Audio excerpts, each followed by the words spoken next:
ఈ సాయంకాలం వేళ మీ మధ్యకు ఈ విధంగా వచ్చి దేవుని వాక్యాన్ని బోధించడానికి ఈ చక్కని అవకాశం అనుగ్రహించినందుకు మొదట దేవునికి వందనాలు చెల్లిస్తా ఉన్నాను. ఆ తర్వాత అనంతపూర్ లో ఉన్న మెస్సియా క్రిస్టియన్ అసెంబ్లీకి మరి సోదరుడు డానియల్ గారు వారి కుటుంబీకులకు దేవుని వందనాలు. అదే సమయంలో కొంతమంది పాత స్నేహితులు కూడా కనపడతా ఉన్నారు. మరి సోదరుడు నాగభూషణం, సోదరుడు నాగరాజు,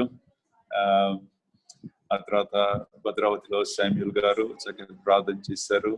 వీరందరూ చాలా పరిచయమైన సోదరులు, వారిని బట్టి వందనాలు.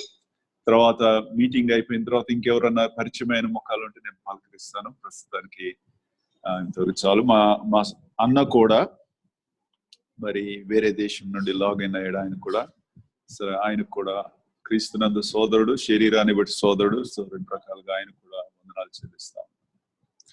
సరే, ఈ రాత్రి మనం దేవుని సన్నిధిలో కూర్చొని ఉంటుండగా యోహాను సువార్త 15వ అధ్యాయంలో నుండి కొన్ని విషయాలు మీ మధ్య ఉంచాలని ఆశపడతా ఉన్నాను.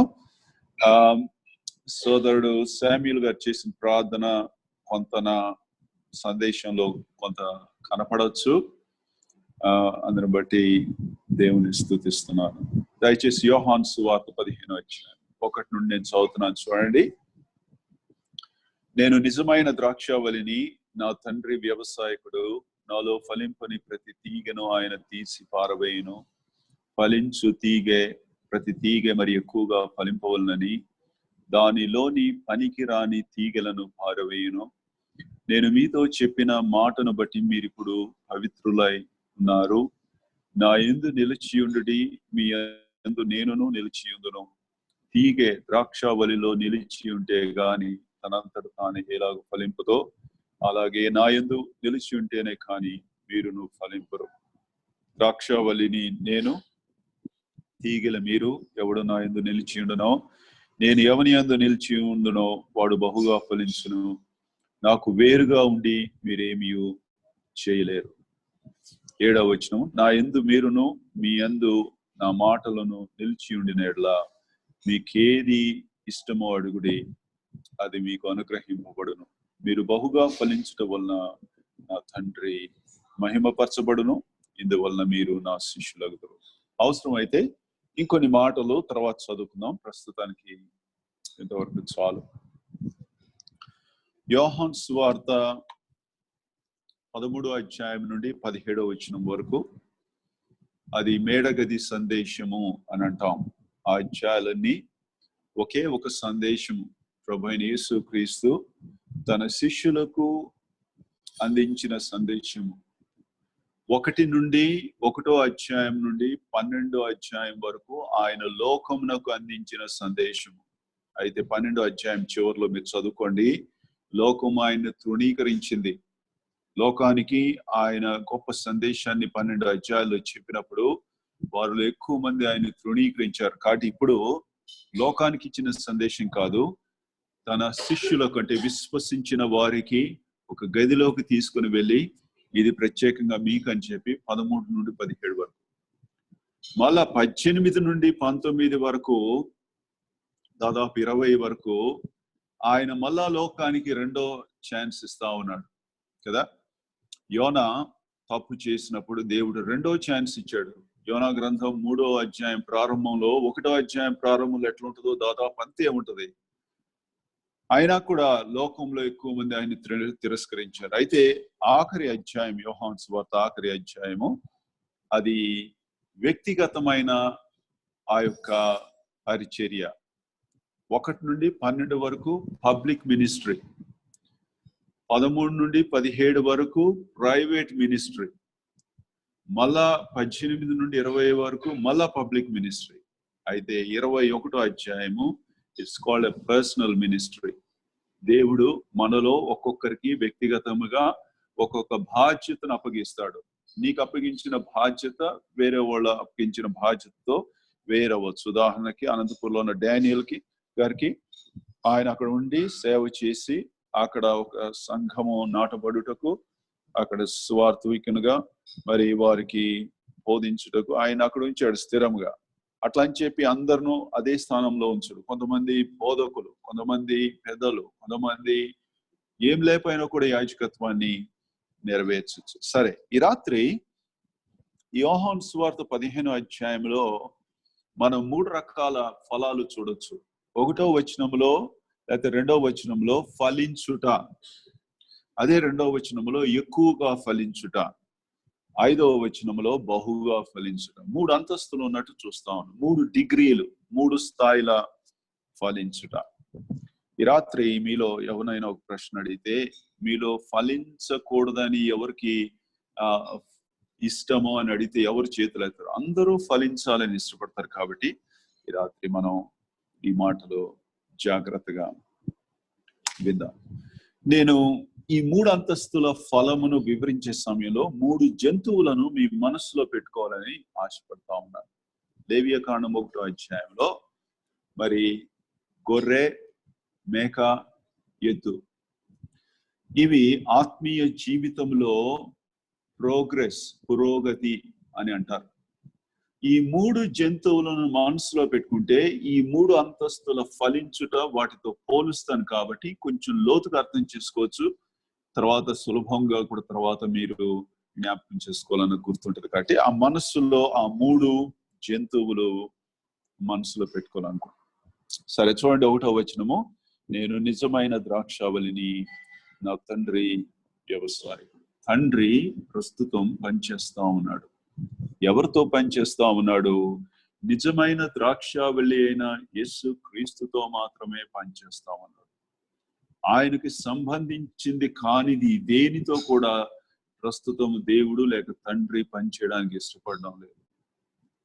యేసు ప్రభువు గురించి, యేసు ప్రభువుకి చెందినది మాత్రమే నిత్యము నిలుచును, అది తండ్రికి సంతోషము కలిగిస్తుంది. కాబట్టి ఆయన యేసు క్రీస్తు అనే నిజమైన ద్రాక్షావళితో ప్రారంభించి పని చేస్తా ఉన్నాడు.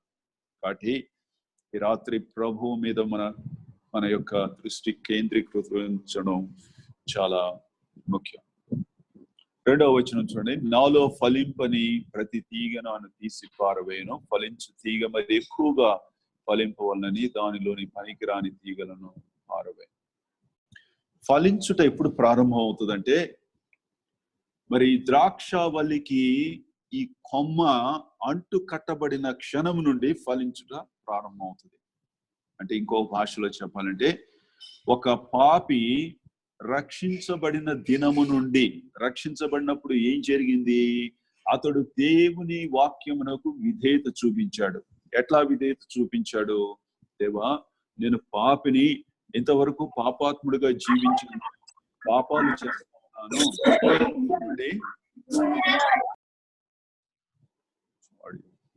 ఇప్పుడు నుండి నేను మరి నీ వాక్యానికి విధేయత చూపించి నేను రక్షించబడాలని ఇష్టపడతా ఉన్నాను.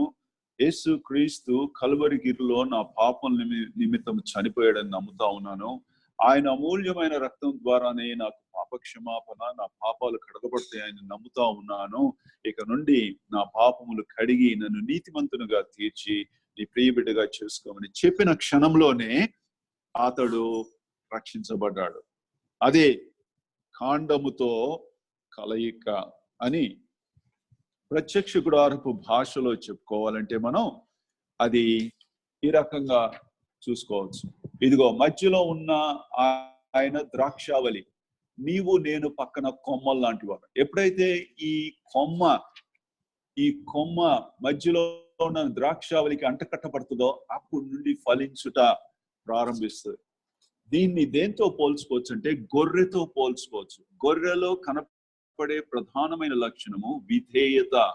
గొర్రె ప్రశ్నించకుండా కాపరికి విధేయత చూపిస్తుంది. సరే, కాబట్టి రక్షణలో మనం విధేయత చూపించాం. అదే విధేయత కొనసాగాలని దేవుడు ఇష్టపడతా ఉన్నాడు. ఇప్పుడు 2వ దశకు వస్తున్నాం. 2వ దశ ఏంటి? ఎక్కువగా ఫలించాలి. 2వ వచనం చూడండి. నాలో ఫలింపని ప్రతి తీగను ఆయన తీసి పారవేయను, ఫలించు ప్రతి తీగ మరి ఎక్కువగా ఫలింపవలనని దానిలోని పనికిరాని తీగలను తీసివేయను. ఈ పనికిరాని తీగలు రక్షించబడిన వారు కాదు. పొరపాటున అర్థం చేసుకోవద్దు. ఎందుకంటే పనికి రాని తీగ అంటున్నామంటే ద్రాక్షావళికి చెందిన తీగలు. ఈ ద్రాక్షావళికి ఒక్కసారి మనం అంట కట్టబడిన తర్వాత రక్షణ పోదు. కాబట్టి ఈ పనికి రాని తీగలు ఏంటంటే మన జీవితంలో ఉన్న ఆదాము స్వభావము. మన జీవితంలో ఉన్న ఆదాము స్వభావాన్ని ఆయన తీసివేయదలుచుకున్నాడు. ఇప్పుడు ఒక పటాన్ని చూపిస్తాను. ఆ పటం ద్వారా మీకు కొంత అయినా అర్థమవుతుంది. మనం రక్షించబడక ముందు, ఇక్కడ చూడండి, రక్షించబడక ముందు ఈ ఎరుపు రంగు ఉన్న వ్యక్తి లేడు. ఈయనెవరంటే క్రీస్తు. ఈ వ్యక్తి పేరు ఆదాము, ప్రాచీన పురుషుడు, నూతన పురుషుడు. రక్షించబడక ముందు ఈయన లేడు, ఈయన ఒక్కడే ఉన్నాడు. అయితే రక్షించబడిన తర్వాత ఇద్దరు ఉంటారు. క్రీస్తు ఉంటాడు, ప్రాచీన స్వభావం కూడా ఉంటుంది, చచ్చిపోయేదాకా ఉంటుంది. ఈ స్వభావాన్ని నేను తీసివేయాలి, రోజు రోజుకి కత్తిరించాలి, రోజు రోజుకి పనికిరాని తీగలు దీనిలో తీసివేయాలి. తద్వారా ఇతడు చిన్నవాడవుతాడు, ఇతడు పెద్దవాడు ఒకటకు ఖాళీ స్థలం ఏర్పడుతుందని చెప్పి దేవుడు అంటా ఉన్నాడు. సో ఇది మీకు అర్థం కావాలంటే రోమా పత్రికలో మీరు జాగ్రత్తగా చదువుకోవాలి. 6, 7, 8 అధ్యాయాలు బాగా క్షుణ్ణంగా పదే చదివితే ఇది కొంచెం అర్థం అవుతుంది. కాబట్టి పనికిరాని తీగలు రక్షించబడని వారు కాదు. విశ్వాసిలో దేవునికి పనికిరాని స్వభావాన్ని పనికిరాని తీగలు అని అంటారు. దేవుడు అంటున్నాడు తీసివేయాలి. తీసివేత ఇంగ్లీష్ లో సబ్ట్రాక్షన్ అంటారు. తీసివేత ద్వారా తగ్గించబడుతుంది ఒక సంఖ్య కదా. 10లో నుండి 4 తీసివేస్తే 6, తీసివేయక ముందు 10, తీసివేసిన తర్వాత 6, తీసివేయక ముందు పెద్దగా ఉంది సంఖ్య, తీసివేసిన తర్వాత చిన్నగా అయిపోయింది సంఖ్య. కాబట్టి తీసివేత ద్వారా మనము తగ్గించబడతాం. తీసివేయట ద్వారా మన ప్రాధాన్యతను పోగొట్టుకుంటాం. అందుకు మనం అందరము ఇష్టపడం. దేవుడు అంటున్నాడు నేను తీసివేయాలి. ఇక్కడ ఒక పటాన్ని చూపిస్తాను చూడండి. ఇది ఒక డాక్టర్ గారు, సర్జన్ ఉపయోగించే పదునైన చాకు లాంటిది. అతడు ఆపరేషన్ థియేటర్ లో దీన్ని వాడతాడు. దీన్ని వాడినప్పుడు ఏం చేస్తాడంటే శరీరంలో కులిపోయిన భాగాలు, మరి పనికిరాని భాగాలు అవి తీసివేయకపోతే ఆ రోగం ఇంకా ఎక్కువయ్యి మంచిగా ఉన్న భాగాలు కూడా అది తినివేస్తుందని చెప్పి కత్తి మన మీద వేస్తాడు. ఎవరు? సర్జన్ డాక్టర్ గారు చేస్తాడు. ఆ కత్తి పడినప్పుడు ఏమవుతుందంటే నొప్పి కలుగుతుంది. ఆ కత్తి పడినప్పుడు ఏమవుతుందంటే మనము పుట్టిన నాటి నుండి ఇంతవరకు మనతో ఉన్న ఆ భాగము తీసివేసి మరి శాశ్వతంగా మరుగైపోబోతుంది. కాబట్టి మనకు అది ఇష్టపడం. మనకున్న దాన్ని పోగొట్టుకోవడానికి మనలో ఎవరు ఇష్టం. కత్తి పడినప్పుడు రక్తం కూడా కారుతుంది, నొప్పి కలుగుతుంది. అందుకు మనం అందరము దేవునితో వద్దు ప్రభువా, దయచేసి ఈ శ్రమలు అనే కత్తి నా మీద వేయద్దు, ఈ ఇబ్బందికరమైన పరిస్థితులు అనే కత్తి నా మీద పడకుండా చేయి, వీటిని తీసివేయి. ఇదిగో ఈ ప్రస్తుతం ప్రపంచంలో మారిపోయిన పరిస్థితులు నాకు అనుకూలంగా లేవు ప్రభువా, దయచేసి వాటిని మార్చు, తిరిగి పునరుద్ధరించు, నేను తట్టుకోలేకపోతున్నాను. లేకపోతే ఆర్థిక ఇబ్బందులు, మరి కుటుంబ సమస్యలు, మరి ఆరోగ్య సమస్యలు, ఇవన్నీ కత్తి లాంటివి. మనలో ఎవ్వరము కోరుకోము, ఇష్టపడం. అయినా సరే దేవుడు అంటున్నాడు నీ మీద కత్తి పడాలి. ఎందుకంటే నీలో పనికిరాని భాగము చాలా ఉంది, ఆదాము స్వభావం చాలా ఉంది. ఆదాము నీ జీవితాన్ని ఆక్రమించి ఉన్నంతసేపు క్రీస్తు ప్రభువుకి స్థలము లేదు, అక్కడ ఖాళీ స్థలం ఏర్పడదు.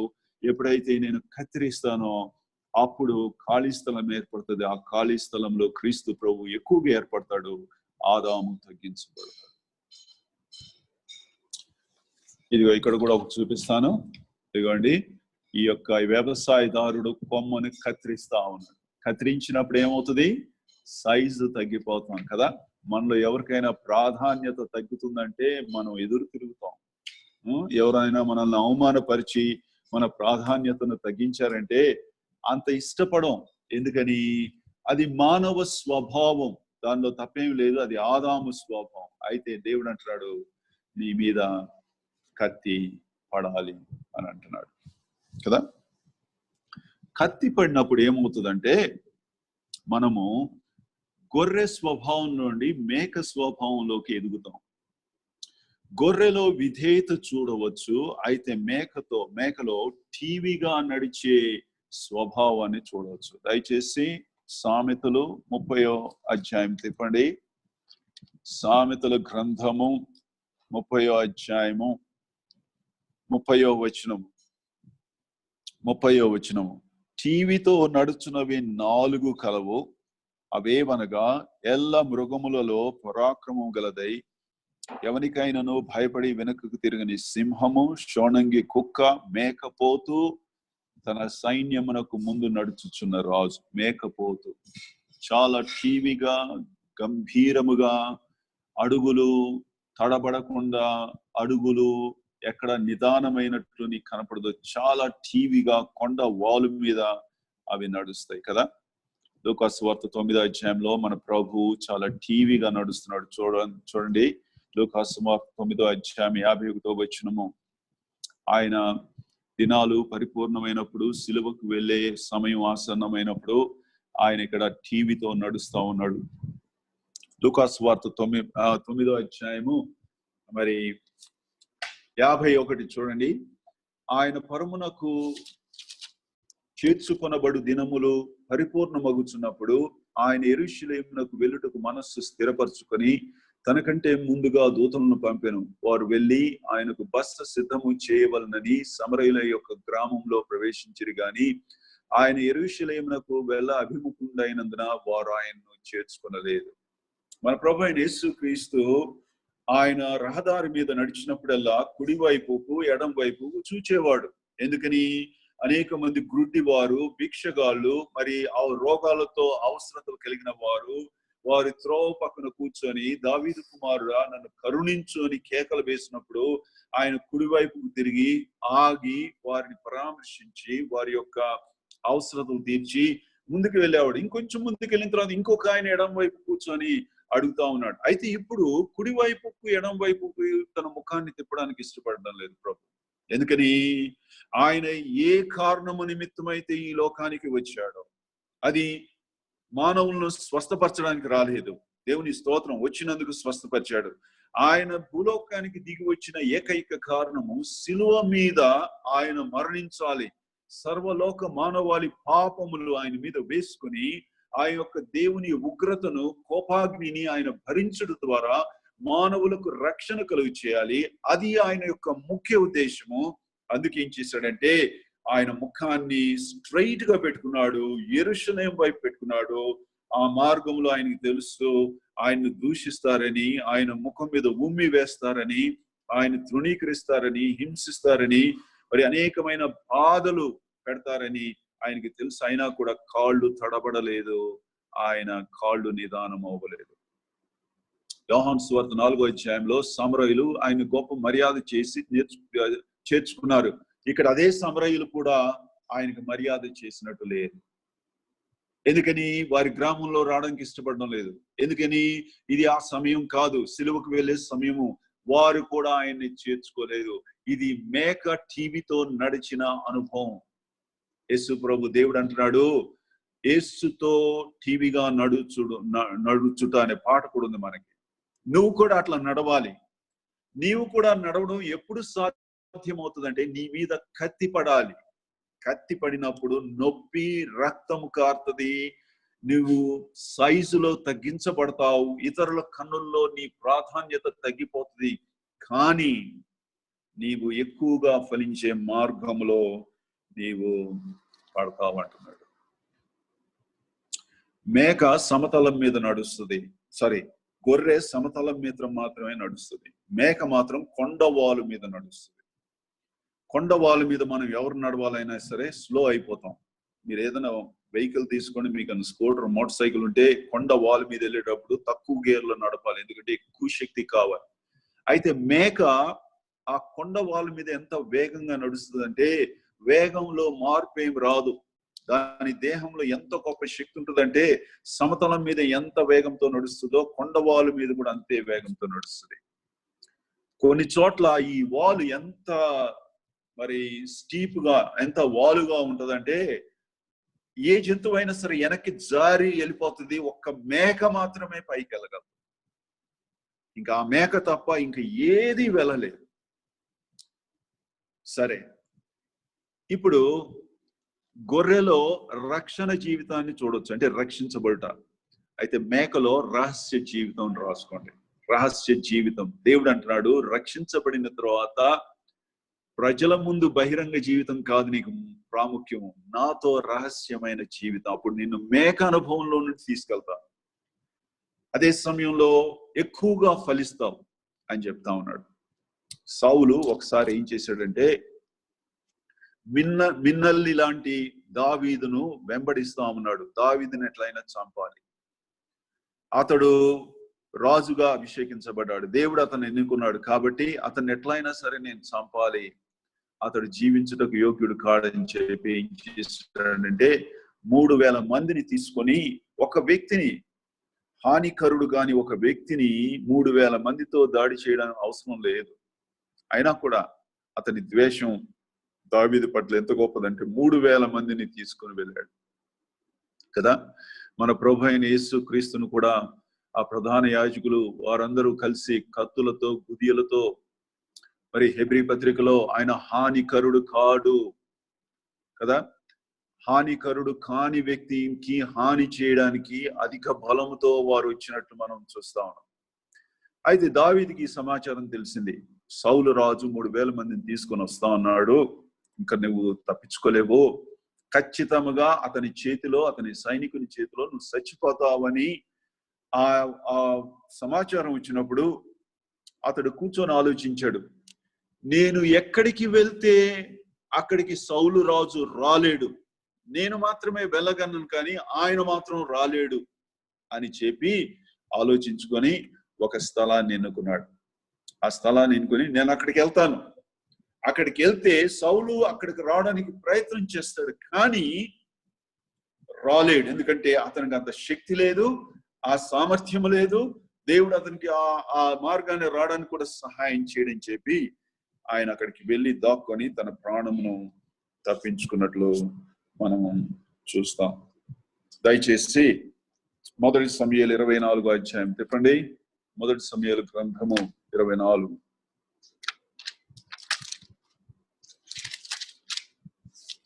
1 సమూయేలు గ్రంథము 24 1వ వచనము. సౌలు ఫిలిష్తీయులను తరుముట మాని తిరిగి రాగా దావీదు ఎన్గెది అరణ్యమందున్నాడని అతనికి వర్తమానం వచ్చెను. అప్పుడు సౌలు ఇశ్రాయేలీయులందరిలో నుండి 3000 మందిని ఏర్పరచుకుని వచ్చి కొండ మేకలకు వాసములకు శిలా పర్వతము మీద దావీదును అతని జనులను వెతుకుటకై బయలుదేరెను. కొండ మేకలు, ఇప్పుడే చెప్తా ఉన్నాను మేక గురించి. శిలా పర్వతము, ఈ పర్వతము ఎంత వాలైనదంటే ఏ జంతువు ఎక్కలేదు, కొండ మేకలు మాత్రమే ఎక్కుతాయి, మనుషులు కూడా ఎక్కలేరు. మనుషులు ఎక్కలేరు, సైనికులు ఎక్కలేరు, ఎవరు వెళ్ళలేరు. మరి దావీదు ఎట్లా వెళ్ళాడు? దావీదు మానవుడే కదా. దావీదు అక్కడికి వెళ్ళడానికి దేవుడు అతనికి సహాయం చేశాడు. అతని చెయ్యి పట్టుకొని యెహోవా నా కాపరి అనే వ్యక్తి ఆయన్ని పట్టుకొని తీసుకొని వెళ్ళి అక్కడ రహస్య స్థలంలో అక్కడ దాచిపెట్టాడు. ఏంటి ఆ ప్లేస్ పేరు? ఎంగేది. ఇప్పుడు ప్రస్తుతం ప్రపంచంలో ఉన్న పరిస్థితులు అందరూ గడగడ వణుకుతున్నారు కదా. నీవు నేను వణకనక్కర్లేదు. నీవు నేను ఎంగేది అనే ప్రదేశానికి వెళ్ళి మనము ఆశ్రయం తీసుకోగలిగితే, అంటే యేసు క్రీస్తుతో రహస్యమైన సమయాన్ని నీవు నేను ఈ సమయంలో గడపగలిగితే ఆత్మీయంగా కదల్చబడ్డము, శారీరకంగా కూడా కదల్చబడ్డము. మిగిలిన వారు ఎక్కలేరు. దేవా నీతో రహస్యమైన జీవితము, మేక నడుచు ఏ విధంగా నడుస్తుందో ఆ అనుభవంలోకి నన్ను తీసుకుని వెళ్ళు. నేను ఎక్కువగా ఫలించాలని నువ్వు ఇష్టపడుతున్నావు కదా, నాలో పనికిరాంది తీసివే. నా మీద కత్తివేయి, పర్వాలేదు. నొప్పి పుడితే పర్వాలేదు, రక్తం కారితే పర్వాలేదు, ఎందుకంటే గాయము చేయువాడు నీవే, గాయాన్ని మానుకోవాడు. ఎప్పుడైతే కత్తి పడుతుందో ఆదాము కత్తిరించబడతాడు, ఆదాము తొలగించబడతాడు. ఆ స్థానంలో ఖాళీ స్థలం ఏర్పడినప్పుడు క్రీస్తు ప్రభు ఏర్పడతాడు, తద్వారా కలపబడతావు కదా. ఇందాక చెప్పాను ఉదాహరణ, 10లో 4 తీస్తే 6.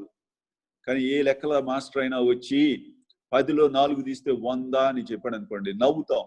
ఏం పంతులు బా నువ్వు, ఎక్కడ నేర్చుకున్నావు, ఏం పాఠశాలకి వెళ్ళావు?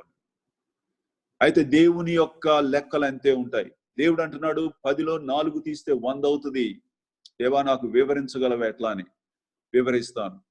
నేను నీ మీద కత్తి వేసి ఆదామును నేను తీసివేసినప్పుడు, అదే కదా యెహోషువ అనేక సార్లు గిల్గాల్ దగ్గరికి వెళ్ళాడు. ఎందుకంటే అక్కడ వారి సున్నతి చేయబడ్డారు. వారి జీవితంలో మరి వారి శరీరంలో ఒక భాగము కత్తిరించబడింది, తీసివేయబడింది. జీవితాంతము కలిగి ఉన్న ఆ గోప్యాంగ చర్మాన్ని కత్తిరించుకోవాల్సి వచ్చింది వారు. తద్వారా యెహోషువ జీవిత దినాలన్నీ ఒక్క సమయం తప్ప అన్నిసార్లు ఆయన విజయం సాధించినట్టు చూస్తా ఉన్నాం. దేవుడు వివరిస్తున్నాడు, నీలో ఆదామును తొలగిస్తే నువ్వు తగ్గించబడతావు, 6 అయిపోతావు నువ్వు అనుకుంటున్నావు కదా. ఆ ఖాళీ స్థలంలో క్రీస్తు ప్రభు ఒరవడిగా వచ్చి అక్కడ ఏర్పడతాడు. తద్వారా అదే 6 సంఖ్య 100 అయిపోతుంది. ఎందుకంటే క్రీస్తు ప్రభు ఏర్పడినందుకు పరిపూర్ణుడుగా నువ్వు మార్చబడతావు, లేదా పరిపూర్ణత. సరే, ఇక్కడ ఎప్పుడైతే ఆదాము కత్తిరించబడతాడో అప్పుడు పరిశుద్ధాత్మ పని చేయడం ప్రారంభిస్తాడు.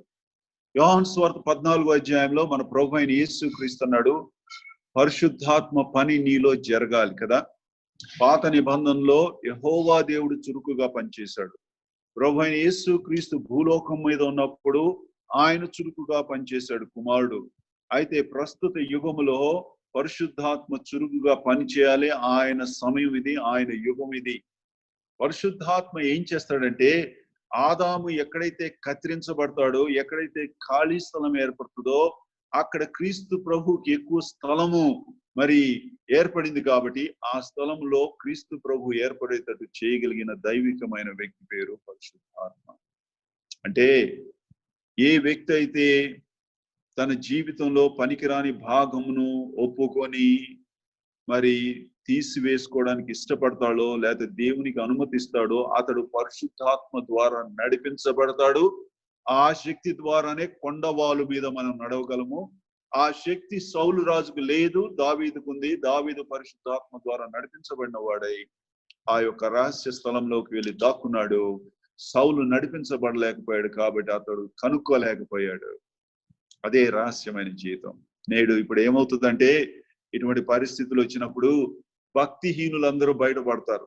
ఇంతవరకు భక్తిహీనులు, భక్తి గలవారు, మరి విశ్వాసులు, ప్రియులు అందరం కలిసే ఉన్నాం. దేవుని ప్రేమించేవాడు, ప్రేమించినవాడు అందరూ ఒకలాగానే కనపడుతూ ఉన్నారు. ఇప్పుడు శ్రమలు వచ్చినప్పుడు ఏమవుతుందంటే, కొంతమంది దావీదు వలె ముందుకు వెళ్ళిపోతారు, కొంతమంది సౌలు వలె వారు ఉండిపోతారు కదా. ఎన్గేది అనే మాట యొక్క ప్రాధాన్యతను చూపిస్తాను చూడండి. పరమగీతములు 1వ అధ్యాయం దయచేసి చెప్పండి. పరమగీతములు 1వ అధ్యాయం.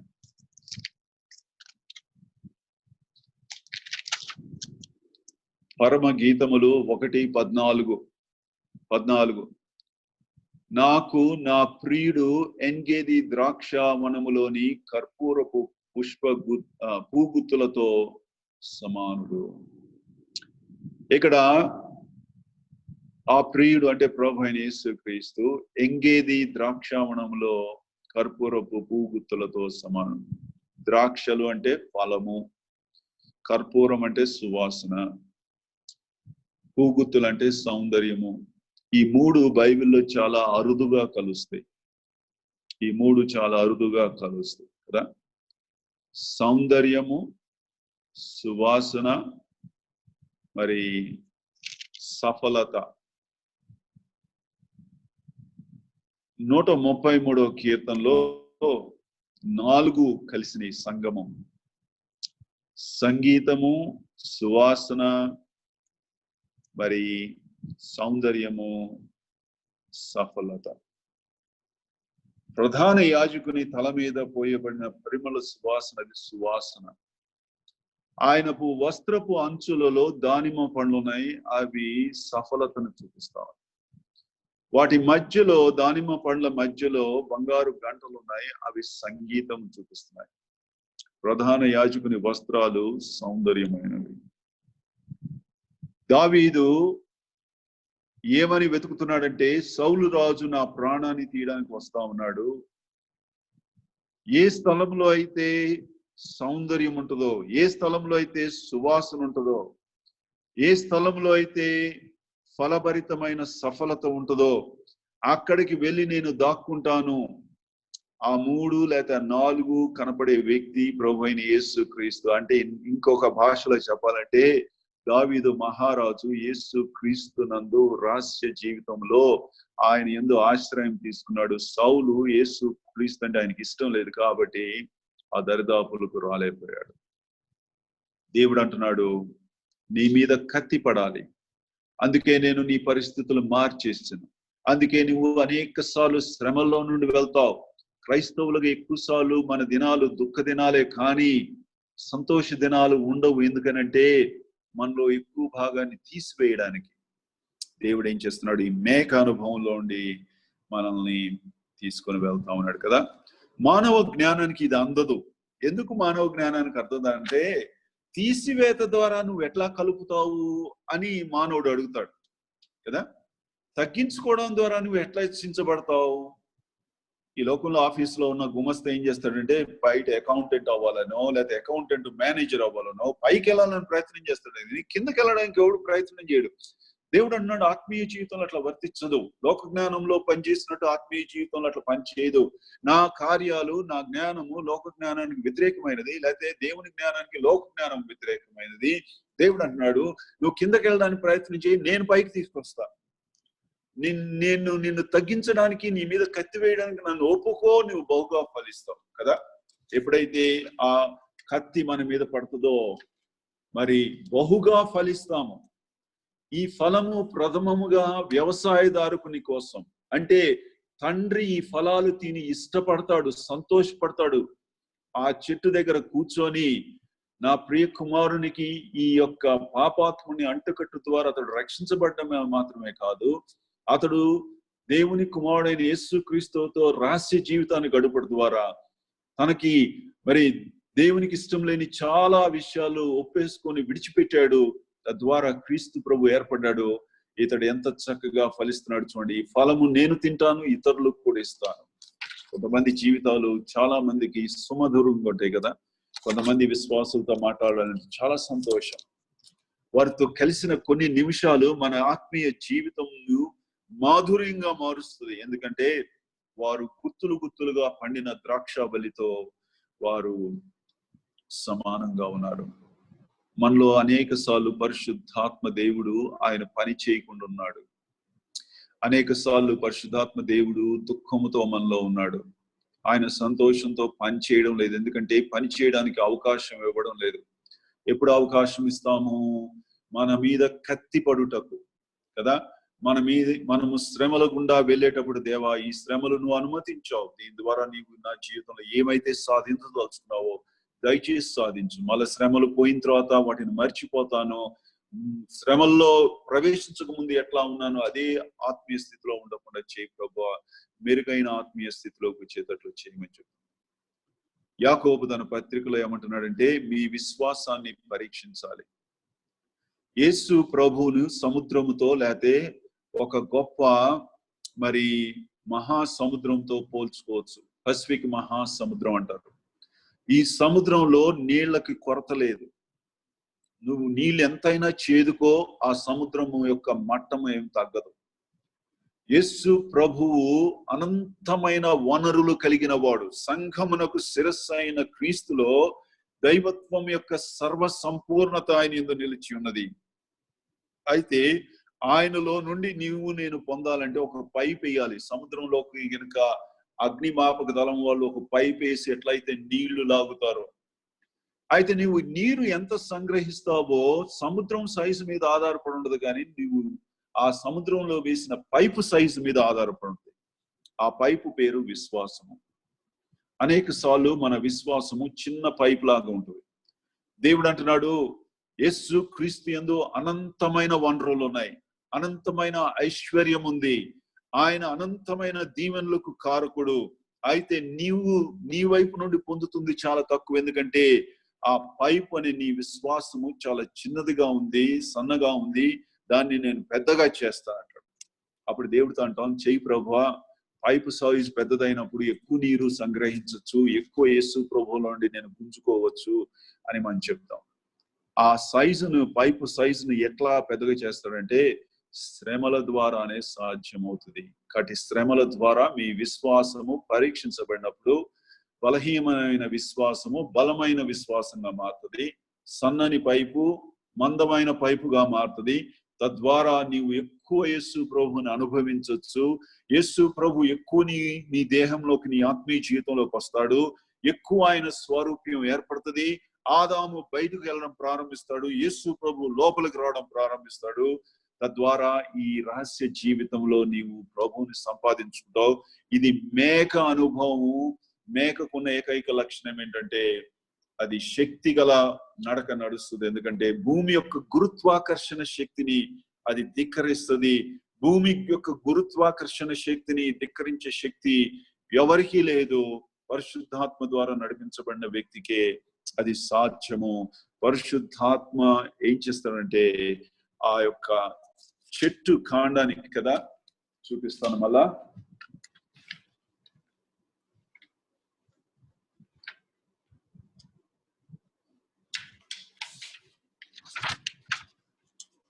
ఎప్పుడైతే ఈ కొమ్మలో ఉన్న పనికిరాని భాగాలు కత్తిరిస్తాడో దేవుడు, ఈ మధ్యలో ఉన్న కాండములో నుండి ఆ సారము ఒరవడిగా ఇక్కడికి వస్తుంది.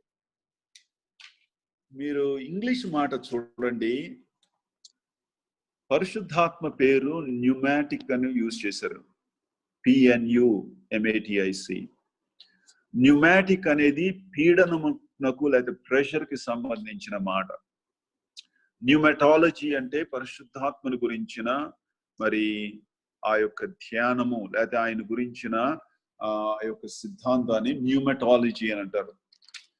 నాకు కొంచెం ఆశ్చర్యం వేసింది, ఎందుకంటే న్యూమాటాలజీ అనేది ఎవరు ఉపయోగిస్తారంటే ఈ టైర్స్ లో ప్రెషర్ లేకపోతే ట్యాంక్ లో ఉన్న ప్రెషర్ కి ఎక్కువ అదే మాటను ఉపయోగిస్తారు.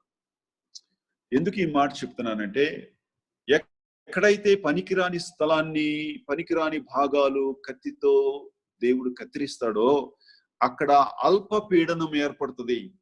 ఎప్పుడైతే అల్ప పీడనం ఏర్పడుతుందో ఆ ప్రదేశాన్ని ఆక్రమించడానికి ఏం చేస్తుంది అంటే అన్ని దిశల నుండి అన్ని ప్రయత్నిస్తాయి.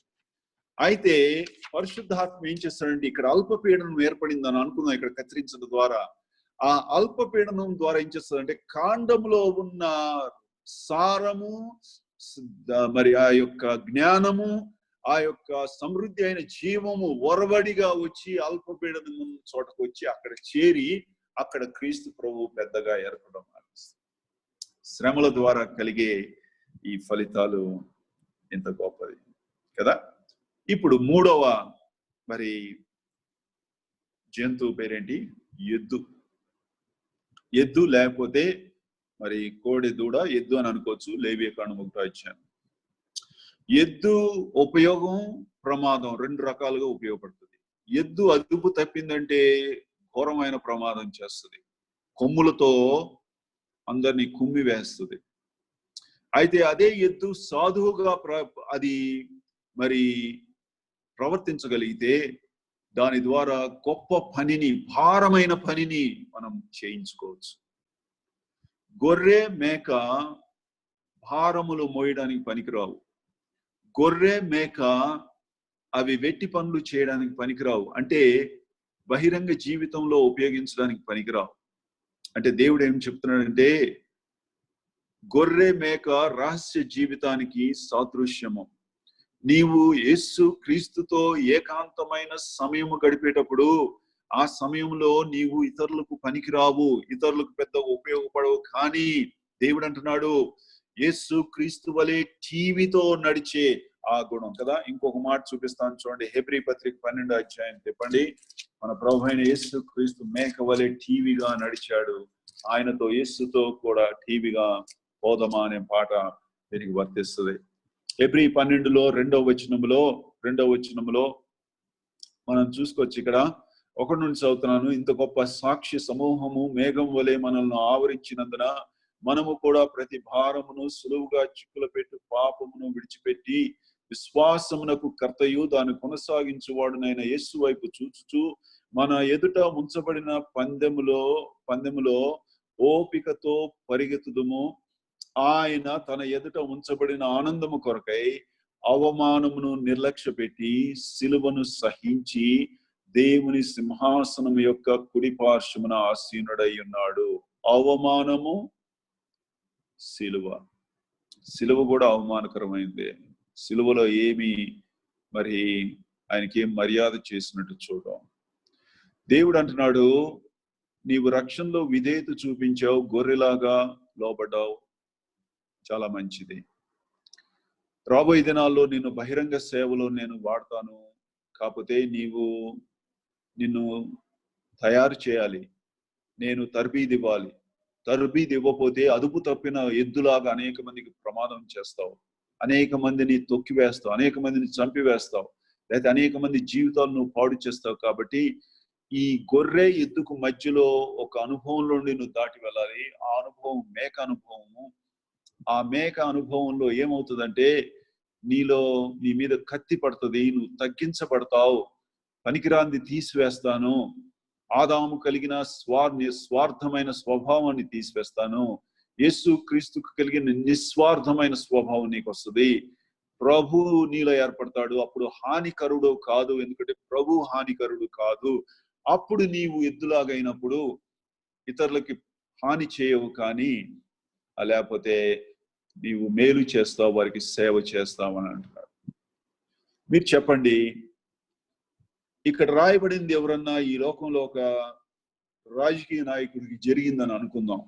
ఏంటి, ఒక రాజకీయ నాయకుడిని మీరు పిలిచి అవమానపరిచి చూడండి, ఏమవుతుందో మీకు అర్థమవుతుంది. ఎద్దులాగా అతడు తొక్కివేస్తాడు. ఆ స్వభావం మనకు కూడా ఉంది. చాలాసార్లు విశ్వాసులు ఈ మాట అంటారు, ఆ సోదరుడు నాకు చాలా హాని చేశాడు, వాడి సంగతి చూస్తానంటారు. ఎద్దు స్వభావం అంటే తిరగబడిన ఎద్దు స్వభావం అది. దేవుడు అంటున్నాడు, పనికిరావు నువ్వు, కాబట్టి సాధువుగా చేయబడాలి. అంటే గొర్రె స్వభావము, మేక స్వభావము ఎద్దులోకి లోపలికి వెళ్ళిపోవాలి. ఎందుకని? ఎద్దుని కొనగలిగిన వ్యక్తి గొర్రెను కొనగలడు, మేకను కొనగలడు. సంఖ్యాకాండము 15వ అధ్యాయం చదువుకోండి. వాటి విలువ తక్కువ, ఎద్దు విలువ ఎక్కువ. కాబట్టి ఈ రెండు స్వభావాలు లోపలికి వెళ్తేనే, ఎద్దులోకి వెళ్తేనే అప్పుడు నీవు ఉపయోగపడతావు అని అంటా ఉన్నాడు. ఆ మాటలో ఒక 10-15 నిమిషాలు చూసి మనం ముగించుకుందాం. చూడండి, దయచేసి మళ్ళీ యోహాను సువార్త 15వ అధ్యాయం రండి. యోహాను సువార్త 15వ అధ్యాయం రండి.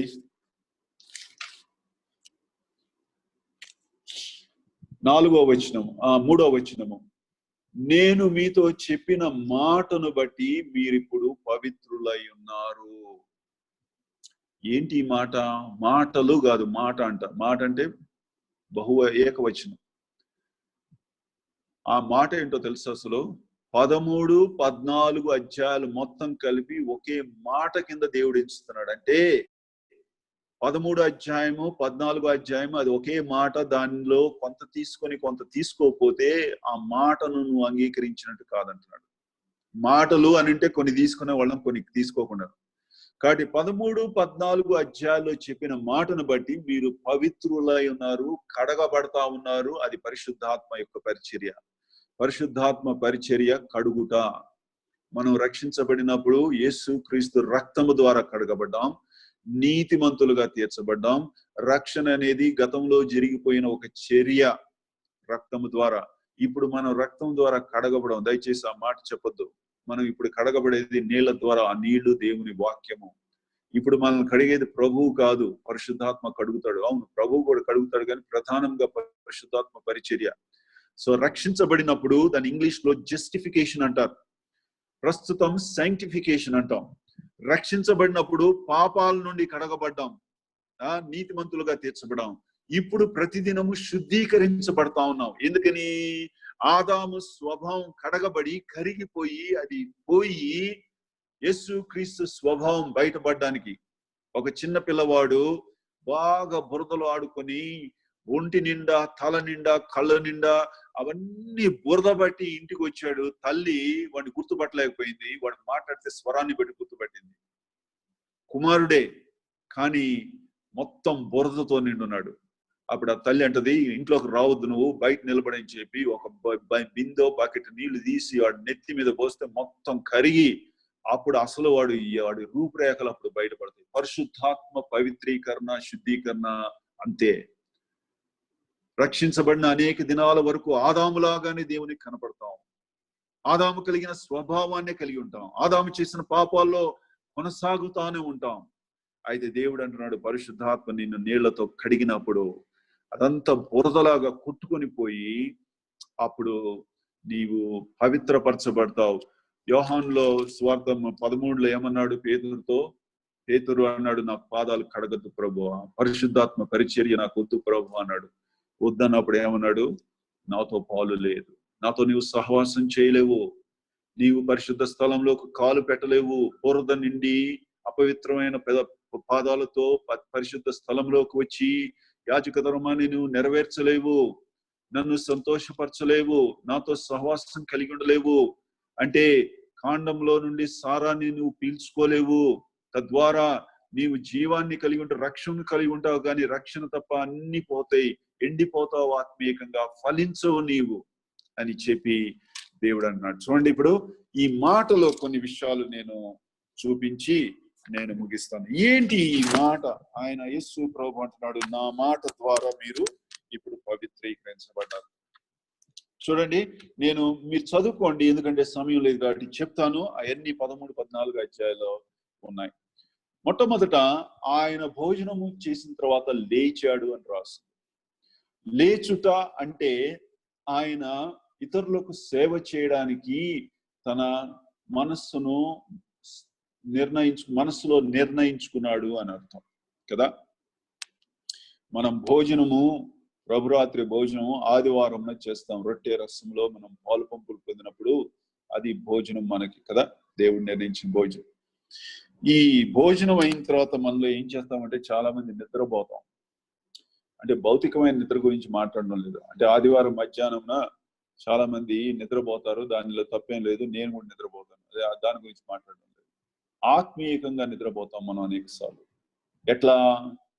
ఆదివారమున రొట్టె రసములో పాలు పంపులు పొంది ఆ తర్వాత ఇంకా మళ్ళా వచ్చే ప్రభు దినం దాకా ఇంకేమి ప్రభువుని గురించి తలంచుకోము, బైబిల్ స్టడీ గురించి ఆలోచించము, మరి ఇంకా మధ్యలో ప్రార్థన కూడిక గురించి ఆలోచించము. తద్వారా ఏం చేస్తున్నామంటే భోజనము తర్వాత నిద్రపోతున్నాం. కానీ యేసు ప్రభు లేచాడని రాసింది. లేచి ఏం చేశాడు? తన పై వస్త్రాన్ని పక్కన పెట్టాడు.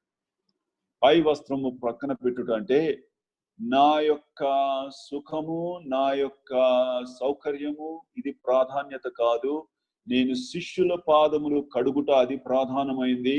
నేను నా విశ్రాంతి తీసుకోగలను, లేకపోతే నా సుఖాన్ని పక్కన పెట్టకుండా ఉండాలంటే ఉండగలనని చెప్పి ప్రభు ఆలోచించలేదు. ఇది నిస్వార్థమైనది, సెల్ఫ్లెస్ లవ్ అంటారు. రక్షించబడిన తర్వాత, రక్షించబడిన దినమునకు దేవుని కొరకు సేవ అంటే సేవకులనే కాదు, అందరూ చేయాలి. సోదరీలు చేయాలి, సోదరులు చేయాలి.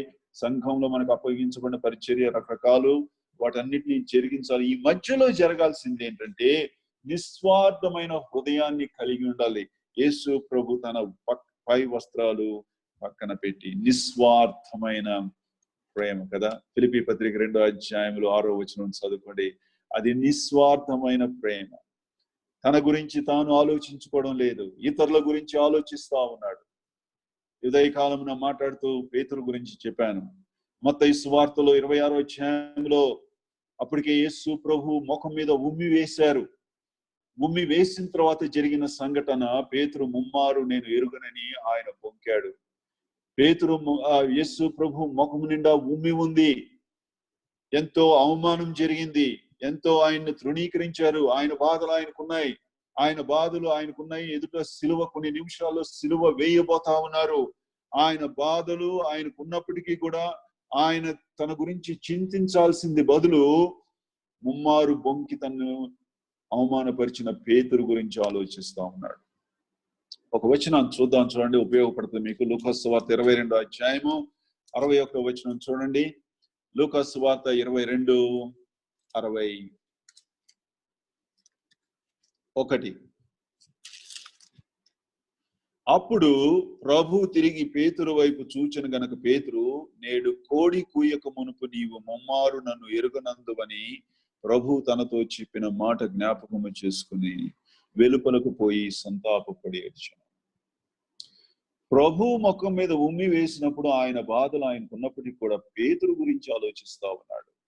ఆ సమయంలో, సిలువకు వెళ్ళే సమయంలో, అంత ఘోరమైన హింస, మరి ఆయనతో బాధ కలిగించిన సమయంలో ఆయన గురించి ఆలోచించుకోవట్లేదంట, పేతురు గురించి ఆలోచిస్తా. అప్పటికే ముఖం మీద ఉమ్మి వేయబడింది. పేతురు మనస్సులో అది ముద్రలాగా పడిపోయింది. 3 విషయాలు ఆయన మనసులో ముద్రలాగా పడిపోయింది. ప్రభు ముఖము, ఆ ముఖం మీద ఉమ్మి, ఆ ముఖము తన వైపు చూడటం. మీరు తర్వాత యోహాను సువార్త 20:7 చదువుకోండి. పేతురు ఎందుకు, యోహానేమో సమాధిలో కాలు పెట్టలేదు, కానీ పేతురు సమాధిలో కాలు పెట్టి యోహాను చూడండి చూశాడు. ఎందుకు చూశాడని మీరు అర్థం చేసుకోండి. ఇప్పుడు సమయం కాదు కాబట్టి ముందుకు సాగిపోదాం. ఇప్పుడు ఏం చేస్తున్నాడు చూడండి, శిష్యుల పాదాలు కడుగుతా ఉన్నాడు. ఎంత సుందరమైన దృశ్యము. దేవదూతలు ఎప్పుడైనా ఇటువంటి సుందరమైన దృశ్యాన్ని చూచారా? పరలోకంలో దేవదూతలు దేవుని చూడలేరు. యెషయా గ్రంథం 6వ చదువుకోండి. వారు దేవుని చూడలేరు, ఎందుకంటే ఎవడైనా సరే దేవుని చూడలేడని తిమోతి పత్రికలో రాసింది. చూచి బతకలేరు, దేవదూతలు కూడా బతకలేరు. వారు 2 రెక్కలతో తమ ముఖాన్ని కప్పుకుంటారు. అదే సమయంలో వాళ్ళకి తెలుసు, వారు తలెత్తి మరి ఆయన చూడలేకపోయినా కూడా తలెత్తాలి. ఎందుకంటే ఆ ఉన్నతమైన సింహాసనం, వారికంటే ఎంతో ఉన్నతమైన స్థితిలో ఆ ప్రభు సింహాసనాసీనుడై కూర్చొని ఉంటాడు. అయితే ఇప్పుడు అదే దేవదూతలు కన్నులు తెరిచి మానవ శరీరంలో ఉన్న ఆ ప్రభువుని చూడగలుగుతున్నారు. ఇదివరకైతే వారు నశించిపోయేవారు, ఇప్పుడు నశించలేరు, ఎందుకంటే మానవ శరీరంలో ఆయన చూస్తున్నారు కాబట్టి ఇప్పుడు తలెత్తట్లేదు, తల దించి కిందకు చూస్తున్నారు. చూచినప్పుడు వారికి చూసిన ఆశ్చర్యకరమైన ఒక దృశ్యం ఏంటంటే, శిష్యుల పాదముల దగ్గర ఆయన కడుగుతా ఉన్నాడు.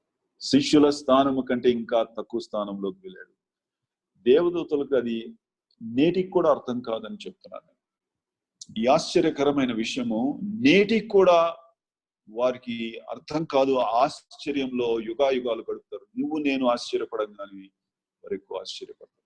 ఎందుకో తెలుసా, మానవుడిలో ఏమి చూచి మా ప్రభు మా దేవుడు వారిని ప్రేమించాడు? దేవదూతలు వేసుకునే ప్రశ్న.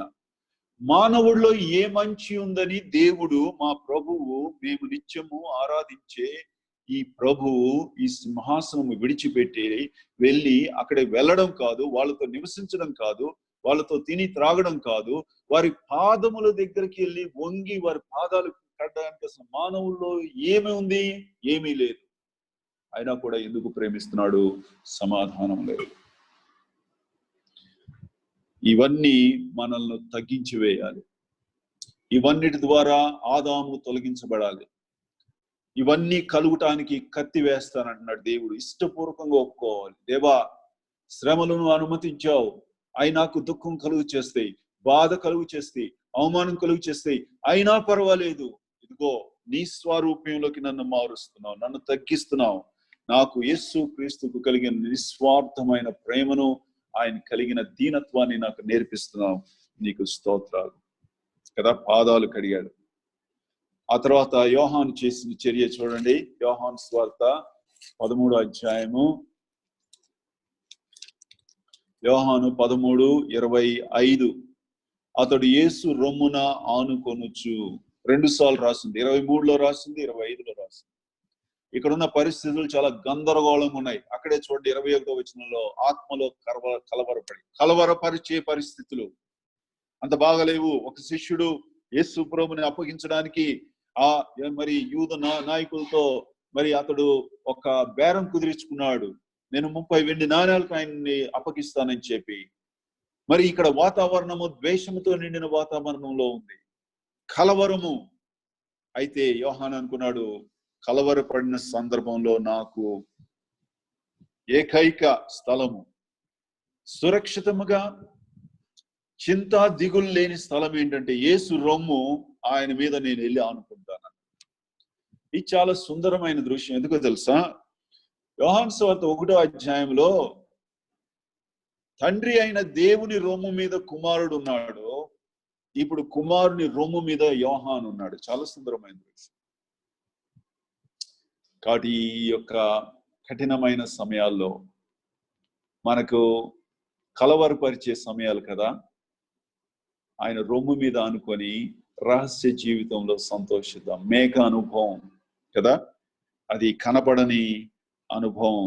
ఇంకేం జరిగింది? 14వ వచనం తొందర ముగిస్తాం, సమయం అయిపోతుంది. 14:24లో 23లో యేసు ఒకడు నన్ను ప్రేమించినట్ల వాడు నా మాట గైకొనును, అప్పుడు నా తండ్రి వాడిని ప్రేమించును, మేము వాని యొద్దకు వచ్చి వాని యొద్ద నివాసము చేతుము. ఎంత చక్కని, ఆల్రెడీ మన యందు పరిశుద్ధాత్మ నివసిస్తా ఉన్నాడు. ఇప్పుడంట మనము ఈ యొక్క కత్తి మన మీద పడినప్పుడు ప్రశంసిస్తే కుమారుడు తండ్రి వారు కూడా వచ్చి మన యందు నివసిస్తారంట. తండ్రిని సంపాదించుకుంటాం, కుమారుని సంపాదించుకుంటాం, పరిశుద్ధాత్మను సంపాదించుకోవక్కర్లేదు, ఆయన ఉచితంగా మనకు వరంగా ఇచ్చాడు కదా. దేవునికి స్తోత్రం. తండ్రి మీ యందు నివసించును. ఇక్కడ చివరి వచనంలో చూడండి, 14వ అధ్యాయము 30వ వచనము. ఇకను మీతో విస్తరించి మాట్లాడును, ఈ లోకాధికారి వచ్చుచున్నాడు, నాతో వానికి సంబంధమేమియో లేదు. ఇక్కడ తెలుగులో అనువాదం సరిగ్గా చేయలేపారు కానీ ఇంగ్లీష్ లో బాగుంది. He has nothing in me, నాలో వాడు వెతుకుతున్నది, వాడికి కావాల్సింది ఏమీ లేదు. అంటే యేసుక్రీస్తు యందు పాపము లేదు, ఆయన పాపము చేయలేదు, ఆయన ఏ పాపము ఎరుగడు, ఆయన ఏ పాపము చేయజాలడు కూడా. ఇంగ్లీష్ లో ద ఇంపెకబిలిటీ ఆఫ్ క్రైస్ట్ అని అంటారు. యేసుక్రీస్తు పాపము చేయలేడు, ఎందుకంటే ఆయనలో పాపమునకు సంబంధించింది ఏది లేదు. సాతాను వెతుకుతున్నాడు కానీ వాడికి కనపడలేదు. మనం కూడా అంటే పాపము లేని స్థితికి మనం రాము. ఈ లోకంలో పరలోకానికి వెళ్ళినప్పుడు వస్తాం, కానీ పరిపూర్ణమైన స్థితిలోకి రావచ్చు. మనలో కూడా సాతానికి ఏమీ దొరకకూడదని ప్రభు మన మీద కత్తి వేసి దాన్ని ముందుగానే తీసివేయదలుచుకున్నాడు. లేకపోతే సాతాను మనల్ని పట్టి జల్లించి మరి వాడు మన నమ్మిక తప్పిపోయేటట్టు చేయాలని పేతురుకు చేసినట్టు వాడు ప్రయత్నిస్తాడు. యేసు ప్రభు యందు ఏమీ లేదు, ఆయనలో పాపము లేదు. ఆయన పాపము, పౌలు జ్ఞానవంతుడు, అందుకు ఆయనలో ఆయన ఏ పాపము ఎరుగుడని చెప్పాడు. యోహాను ఉదరం గురించి మాట్లాడతాడు, ఆయన ఉదరం మీద ఆనుకొని నేను వెతికాను, ఆయన యందు ఏ పాపము లేదని చెప్తున్నాడు. పేతురు కాళ్ళు, యాక్షన్ మ్యాన్ అంటారు, ఆయన ఏ పాపము చేయలేదు అని చెప్పాడు. ఈ మొత్తం కలిపితే చేయజాలడు కూడా. దేవునికి స్తోత్రం. ఇప్పుడు ఇక్కడ చూడండి, యోహాను సువార్త 13వ అధ్యాయంలో 13వ వచనము. బోధకుడు అనియు ప్రభు అనియు మీరు నన్ను పిలుచుచున్నారు, నేను బోధకుడును ప్రభువును కనుక మీరు ఇట్లు పిలుచుట న్యాయమే. కాబట్టి ప్రభువును బోధకుడినైనా నేను మీ పాదములు కలిగినలా మీరును ఒకరి పాదములు ఒకరు కడగవలసినదే. వారు ఆయన్ని ఉద్దేశించి మాట్లాడిన రీతి చూడండి. మొదట బోధకుడు అన్నారు, తర్వాత ప్రభు అన్నారు. అంటే యేసు ప్రభు మంచి టీచర్ అని ముందన్నారు, ఆ తర్వాత లార్డ్ అంటే ప్రభు అని చెప్పారు. అయితే ప్రభు దాన్ని సవరించి వరుస క్రమాన్ని మార్చి ప్రభు బోధకుడు అని అంటున్నాడు. నేను ప్రభువుని కాకపోతే నేను మీకు బోధించలేను. మీరేమంటున్నారు? నువ్వు బోధించు, నీ బోధ నచ్చితే ప్రభువుగా చేసుకుంటా. కాదు, నన్ను ప్రభువుగా చేసుకుంటేనే మీకు బోధిస్తాను. ప్రభువుగా మీరు ప్రతిష్ఠించాలి, నాకు లోబడాలి, సర్వ హక్కులు మీ మీద నావే, ప్రభువుగా మీ మీద సర్వ హక్కులు కలిగి ఉన్నాను అని చెప్పి ప్రభు చెప్తా ఉన్నాను. ఇవి నా మాటను బట్టి. ఇప్పుడు రండి, యోహాను 15:3లో నేను మీతో చెప్పిన మాటను బట్టి మీరు ఇప్పుడు పవిత్రులైన. ఈ మాట అంటే ఇందులో అవన్నీ వస్తాయి. వీటన్నిటినీ చేసినప్పుడు పవిత్రులు అవుతాం అంట. 7వ వచనం చూడండి. నా యందు మీరును మీ యందు నా మాటలు నిలిచి ఉన్నాడు. అలా ఇప్పుడు ఆయన మాటలు నిలుస్తాయి. ఏ మాటలు అయితే మనలో నిలుస్తాయో ఆ మాటలను తీసుకొని పరిశుద్ధాత్మ పనిచేసి క్రీస్తు స్వరూప్యాన్ని మనలోకి మారుస్తాడు. తర్వాత మీరు చదువుకోవచ్చు. యోహాను 14:26లో పరిశుద్ధాత్మ గురించి రాయించాడు ఆయన. 16:13లో కూడా ఆయన సర్వ సత్యము అంటే సువార్తలు బోధిస్తాడు, పత్రికలు బోధిస్తాడు, రాబోయే విషయాలంటే ప్రకటన గ్రంథాన్ని కూడా బోధిస్తాడు. పరిశుద్ధాత్మ పరిచర్య ఆయనకు మాత్రమే చెందినది. ఇప్పుడు యోహాను సువార్త 15వ అధ్యాయంలో తండ్రి అయిన దేవుడు మీరు ఫలించమని చెప్పలేదు, ఫలిస్తారు అని చెప్పాడు. ఆయన చెప్పింది ఒకటే, మీరు యేసు ప్రభు ఏమన్నాడంటే నా యందు నిలిచి ఉండుడి, నేను మీ యందు నిలిచి ఉంటా. అంటే వాడుక భాషలో చెప్పాలంటే నన్ను మీరు పర్మనెంట్ అడ్రస్ గా చేసుకోండి అంటే నా యందు నిలిచి ఉంటారు, నేను ఎప్పుడు మీలో ఉంటానంటే నేను మిమ్మల్ని పర్మనెంట్ అడ్రస్ గా చేసుకుంటాను. అప్పుడు తద్వారా బహుగా ఫలిస్తారు. అంటే తండ్రికి ఇతరులకు ఉపయోగపడతారు. అంటే నిస్వార్థమైన సేవ, ఎద్దు సేవకు ఉపయోగపడుతుంది. ఆ నిస్వార్థమైన చాలా మంది సేవ చేస్తున్నారు నేరు, కానీ విచారకరమైన విషయం ఏంటంటే నిస్వార్థపూరితమైన సేవ చేస్తున్నారు, వారు మహిమ కోసం చేస్తున్నారు. అయితే ఎవరైతే మేఘ అనుభవంలోని దాటి వెళ్తారో అప్పుడు వారు నిస్వార్థమైన సేవను చేస్తారు కదా. ఆఖరి ఒక మాట చెప్పి నేను ఇక్కడ చూడండి, వ్యవసాయదారుడైన తండ్రి పని చేస్తా ఉన్నాడు. పని చేసిన తర్వాత ఆయన పని ముగించిన తర్వాత వెనక్కి జరిగి ఈ పటాన్ని మొత్తాన్ని చూస్తా ఉన్నాడు. చూచినప్పుడు చాలా సుందరమైన దృశ్యం కనపడుతోంది. ఏంటో తెలుసా? మధ్యలో క్రీస్తు ప్రభువు, పక్కలో నీవు నేను కొమ్మలుగా ఉన్నాము. ఒక కొమ్మ ఇంకో కొమ్మ మీద అసూయ పడకూడదు. ఒక కొమ్మకి దేవుడు ఎక్కడ స్థానాన్ని నిర్ణయించాడో అక్కడే ఉండాలి. ఏ స్థానంలో ఉంచాడో ఈ స్థానంలో ఉండకుండా ఈ కొమ్మ ఇక్కడ ఉండను అటువైపు ఉంటానని అన్నప్పుడు ఈ మధ్యలో ఉన్న ఈ యొక్క కాండమును అవమానపరిచిన వారం అవుతాం. ఇదే క్రీస్తు యేసు యొక్క శిరసత్వం అని అంటారు. శిరస్సు నిర్ణయిస్తాడు ఏ అవయము ఎక్కడుండాలో ఆ స్థానంలో ఉండాలి. చేతి వేళ్ళు అంటాయి నేను ఇక్కడ ఉండను, కాళ్ళ వేలుగా మారుతానంటే కుదరదు అంటున్నాడు. సౌందర్యాన్ని పాడు చేస్తావు, దేహం యొక్క ఉపయోగతను పాడు చేస్తావు, దేహం సరిగ్గా పని చేయదు. నువ్వు ఉండకూడని స్థలంలో ఉన్నందుకు అక్కడ ఉండాల్సిన వ్యక్తిని నువ్వు తొలగించి అతనికి ఇబ్బంది కలుగు చేస్తున్నావు. అతన్ని నీవు అన్యాయంగా అతని యొక్క పరిచర్యను పాడు చేస్తున్నావు.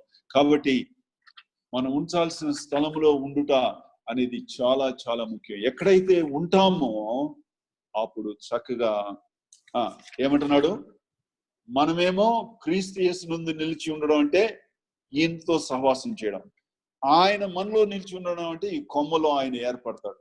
కొమ్మ అంటుకట్టబడినప్పుడు అంటే రక్షించబడినప్పుడు ఆదాము స్వభావం ఉంది ఆ కొమ్మలో. అయితే రాను రాను రాను ఆదాము స్వభావం పోయి క్రీస్తు ప్రభువులా కనపడతాం. రక్షించబడినప్పుడు మధ్యలో ఉన్న కాండమే క్రీస్తు, కొమ్మలు సరిగ్గా కనపడడం లేదు, ఎందుకంటే కొమ్మలన్నీ ఆదాములాగా కనపడతాం. ఇంకా రక్షించబడ్డాం, దేవుని స్తోత్రం. అయితే రాను రాను రాను ఏమైపోయిందంటే మధ్యలో ఉన్న కాండం ఎట్లా ఉందో కొమ్మలు కూడా అదే రీతిగా ఉన్నాయి. క్రీస్తు సారమందులోకి వచ్చినప్పుడు ఏమవుతుందంటే బహుగా ఫలిస్తాం. ఇదే ఇంకా ఆఖరి అనుభవం, ఎద్దు అనుభవం. ఎద్దు ఏంటంటే అది విలువైనది, ఎద్దులో విధేయత ఉంది, ఎద్దులో గొర్రెలాగా టీవీగా నడిచే ఆ యొక్క స్వభావం కనపడతా ఉంది. అదే సమయంలో తండ్రికి ఇతరులకు సేవ చేయడం. మార్కు సువార్త అనేది ఎద్దుతో పోల్చుకోవచ్చు. మిగిలిన సువార్తలు దేంతో పోల్చుకోవచ్చు మీరే చదువుకోండి. పరిపూర్ణ సేవకుడైన మరి దేవుని కుమారుడు ఆయన తన పనిని సంపూర్ణముగా శిలువలో మరి నెరవేర్చి తండ్రిని మహింపరిచి చేయుటకు నీవు ఇచ్చిన పనిని నెరవేర్చి నేను నిన్ను సంతోషపరిచాను, మహింపరిచాను. కొద్దిపాటి మాటలు దేవుడు మన కొరకు దీవించును గాక. మా సహోదరు ఇద్దరు మరి వేరే దేశాల నుండి కూడా లాగిన్ అయ్యారు. ఒక ఆయన చైనా నుండి, ఇంకొక ఆయన యుఎస్ నుండి. వారికి కూడా ప్రభువైన యేసుక్రీస్తు నామమున వందనాలు చెల్లిస్తాను. సమయంలో ప్రియులు శామ్యూల్ అన్న గారు, సమయంలో ప్రియులు శామ్యూల్ జాన్ అన్న గారికి యోహాను సువార్త 15వ అధ్యాయంలో శ్రేష్టమైనటువంటి 3 అనుభవాలు దైవజనుల ద్వారా మరి మా స్థానిక సంఘానికి లైవ్ లో వీక్షిస్తున్న ప్రియులకు దేవుడు మంచి సందేశాన్ని అందించాడు. యోహాను సువార్త 15వ అధ్యాయంలో అనేక సార్లు ధ్యానం చేశాము. ప్రభు మన ముందుకు కొత్త తలంపులు తెచ్చాడు.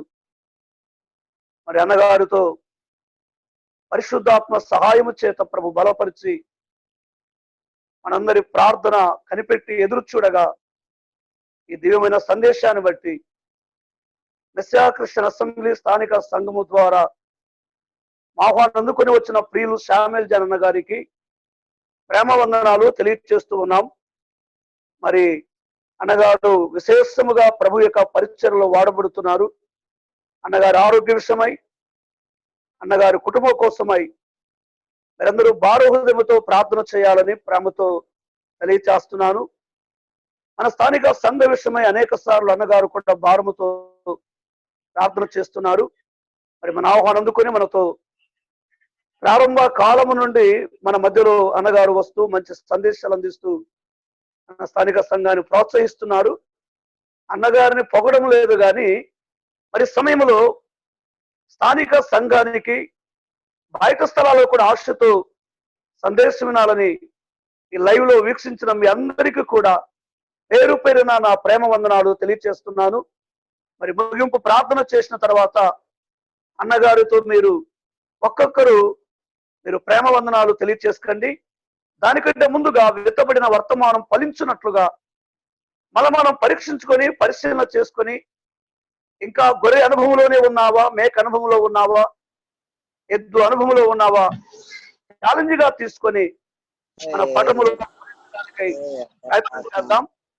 మరి ముగింపు సందేశం కోసమై ప్రభు ఫలింపచేయనట్లుగా మన ప్రియులు శామ్యూల్ జాన్ గారి సహోదరులు ఎలీషా గారు ప్రార్థన చేస్తారు. చాలా కాలం కిందట కర్నూలు జిల్లాలో అన్నగారిని కలుసుకున్నాం. వీరు కూడా లైవ్ లో రావడం చాలా సంతోషదాయకం. ప్రార్థనలో చూస్తున్నాం. అయితే ఈవేళ వారు కూడా ప్రార్థన చేస్తారు. మనమందరం ఆమేన్ చెప్పుదాం. దయతో మీరున్న స్థలాలలో మంచి హృదయం చేత ఏకీభవించి ఆమేన్ చెప్పాలని ప్రేమతో మిమ్మల్ని మనవి చేస్తున్నాను. ఎలీషా గారు ప్రార్థన చేయాలని కోరుతున్నాను. ప్రార్థన చేసుకుందామండి. ప్రేమ కృప కనికరముల దేవ, ఈ సమయాన్ని బట్టి నీకు వందనము చెల్లించున్నాం తండ్రి. మరి ఈ రోజు తండ్రి మరి ఈ విధంగా తండ్రి మేము జూమ్ ద్వారా తండ్రి నీ సన్నిధిలోకి వచ్చి మరి నీ దైవ సేవకుడు శామ్యూల్ జాన్ గారి ద్వారా తండ్రి ఉన్న వాక్యాన్ని బట్టి నీకు వందనము చెల్లిస్తున్నాం తండ్రి. మరి మీరు తండ్రి మాలో ఏమి లేనప్పటికీ తండ్రి, మేము వట్టి వారమైనప్పటికీ తండ్రి, మంటి వారమైనప్పటికీ తండ్రి, దేవదూతల కంటే ఎంతో తక్కువ వారమైనప్పటికీ తండ్రి, మీరు పరలోకం నుంచి తగ్గించుకొని వచ్చి తండ్రి మా కొరకు మీరు మరణించారు తండ్రి. ఈ విషయం దేవదూతలు కూడా ఎంతో ఆశ్చర్యపడుతున్నారు తండ్రి. ఈ యొక్క పాపాత్ములు దుర్మార్గులైన మానవుల గురించి తండ్రి ఇటువంటి గొప్ప దేవుడు మరణించుట ఎలా అని చెప్పి తండ్రి వారు ఆశ్చర్యపడే రీతిగా మమ్మల్ని మీరు ప్రేమించారు నాయన. మీకున్న తండ్రి ఆ యొక్క సహవాసాన్ని, తండ్రి సహవాసాన్ని, పరిశుద్ధాత్మ దేవుని సహవాసాన్ని తండ్రి, పరలోక రాజ్యం మహిమలను తండ్రి, దేవదూతల పొగడ్తలను మీరు సమస్తాన్ని వదిలిపెట్టి తండ్రి ఎంతగానో తగ్గించుకొని ఈ భూలోకానికి మీరు వచ్చారు నాయన. భూలోకంలో తండ్రి మీరు మానవ జన్మ ఎత్తారు తండ్రి.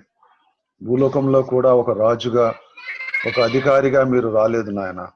మీరు దాసుని స్వరూపము ధరించుకొని మిమ్మల్ని మీరు తగ్గించుకున్నారు తండ్రి. మరణము పొందినంతగా అనగా శిలువ మరణము పొందినంతగా మీరు తగ్గించుకున్నారని వందనము చెల్లిస్తున్నాం తండ్రి. ఆ యొక్క అవమానము ముఖం వేయబడిన మిమ్ము కూడా తండ్రి మీరు మా గురించి మీరు భరించి సిలువలో తండ్రి మీరు మరణించారు తండ్రి. అందుని బట్టి నీకు వందనము చెల్లిస్తున్నాం నాయన. మరి అటువంటి